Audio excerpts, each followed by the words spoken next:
Ooh, yes. Oh, hello there.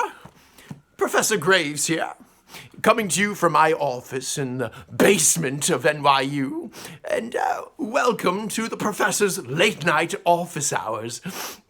Now, it's no surprise to you that my studies of the supernatural never cease to amaze me, and so tonight I would like to bring you a little story of something that occurred to me, that happened to me one night while doing my tour with Haunted Manhattan. The story goes as follows. I was walking with a lovely group of people through the haunted streets of Greenwich Village. It was on a bitter cold night in the middle of November. And with this group of people, we approached a firehouse that is known to be haunted. Now, if you want to know which firehouse this is, you'll just have to come on the tour.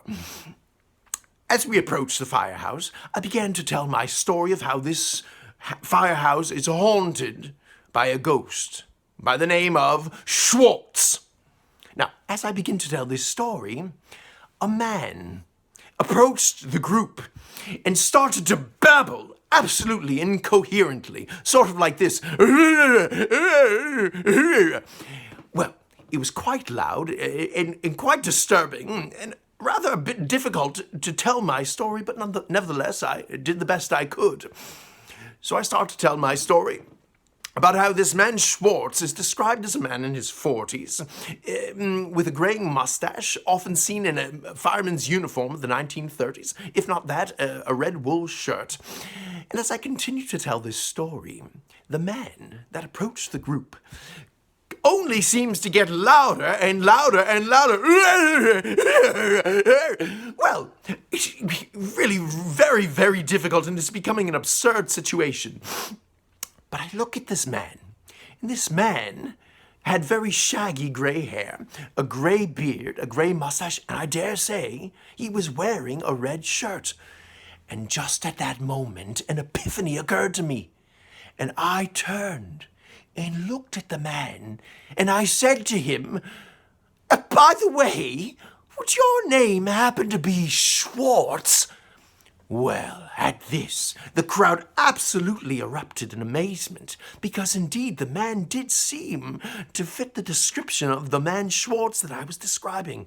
And I dare say that this man had a smirk on his face, almost as if he knew that the story being told was about him. Well, just at that moment, the man walked slowly over to the curb of the sidewalk. He sat down in a wheelchair that was seemingly waiting for him there. Yes, a wheelchair. If I am making up any of the details of this story, may something strike me right now.